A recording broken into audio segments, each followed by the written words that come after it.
এখন আমরা এমন এক পরিস্থিতি, আমরা টাকা দিয়ে আমরাই চোর।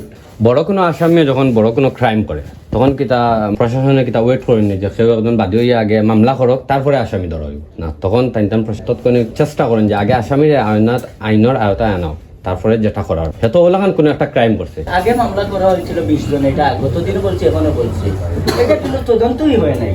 এর মধ্যে 2-4 জন যে হয়তো টাকা 5 লাখ 4 লাখ দিয়ে একটা সিন্ডিকেট ভাঙি, এরপরে আবার বাইরে যাই ফেসে থেকে, আবার এটা কোনো তদন্ত আসে নাই, এই মামলার কোনো খোঁজ খবরই নাই আগে যে 20টা দিছে। কারণ আমরা তো পাবলিকে ভয় পাই, মামলা দিয়ে যদি তারে ধরা যায় না, স্থানীয় নেতাকর্মী আছে অনেকে সাপোর্ট দেয় তারে, আমরা বুঝতে পারতেছি অনেকে পায়ে দাঁড়ে গেছি। এখন দেখেন আপনার নিচে থেকে এখানে 10 বার যাতায়াত করতেছি, আপনার সিকিউরিটি বলতেছে যে আপনি একটু ওয়েট করেন, একটু ওয়েট করেন। এত লোক সকালে 9টার দিকে আসছি, আমরা তো পেট আছে, আমরা তো খানা খাইতে হইব, চা খাইতে হইব, কিন্তু আপনার দ্বারে আপনার দরজাতে সামনে বসে রয়েছে ভিখারির মতো এত লক্ষ টাকা দিয়ে। এটা আমরা সীমার মানে ধৈর্য হারা হয়ে গেছে।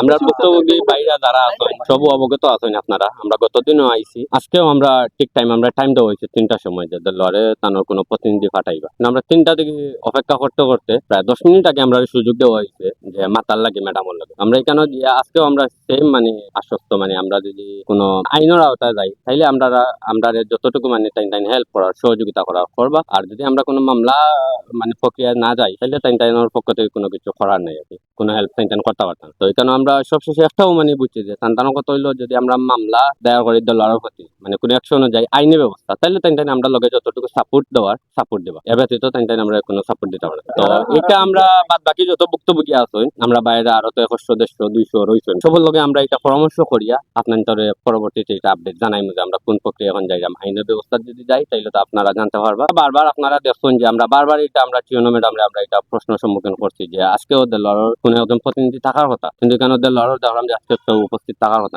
আমরা একটা আনসার দিচ্ছেন যে বাদীপক্ষ করে ডাকা হয়, যদি উপস্থিত না হয় তো আমরা কিছু করার নাই। মানে আমরা যতক্ষণ না মামলা বা আইনি কোনো ব্যবস্থা দিয়েছি তাই কোনো প্রেশার দলের কোনো প্রেশার বা দলের কোনো একটা কিছু জবাব মানে তারা জবাবদি করার মতো তার কাছে কোনো কিছু নাই, আমরা ওলাখান আশ্বস্ত করছে না। আমরা টাইম দিচ্ছেন যে 3 দিন পরে আপনারা সবাই এখানে একত্রিত ভাবে হইবা, দেলোয়ার সাহেবের প্রতিনিধি হইবা, আপনারা একটা সান্ত্বনা দেওয়া হইবে। তাই সাবজেক্ট দিয়ে দেলোয়ার সাহেব হরাইছেন, হরানির পরে আমরা এখানে আনার পরে কিন্তু এই দিন দেলোয়ার সাহেবের কোনো লোক উপস্থিতি আসিল না। প্রশাসনের লোক তো এদিন আসিল, সেফ এক্সিট দিচ্ছে, তারা এদিন গড় আসিল। এরপরে থেকে আমরা যে সময় সরিয়ে আইছি ওখান থেকে অবস্থান থেকে, তখন থেকে কিন্তু আজ পর্যন্ত তার বাড়ি তালা মারা, এরা কিন্তু বাইরে ফালাই হয়তো আছে, অন্য এলাকায় আশেপাশে আছে, এরা কিন্তু সেফে আছে এখন। আমরা যেদিন তারা আটকাইছি এদিন কিন্তু তারা সবাই ঘরে আসিল, দেলোয়ারও উপস্থিত আছিল ঘরে। আপনারা তো সবাই জানেন যে দেলোয়ার ভাইয়ের বাপ সোমবারে আমার কথা আছে, তখন দেলোয়ার ভাইয়ের বাপ আইসই না বা তার প্রতিনিধি সব আইসই না। আমার আম্মার এমনি আগে হার্টের সমস্যা, তখন এই লাইফটা দেখিয়া যে দেলোয়ার বাপ গেছে বা দেলোয়ারও বাপটাও আইসে না, তখন আমার আম্মার হার্টের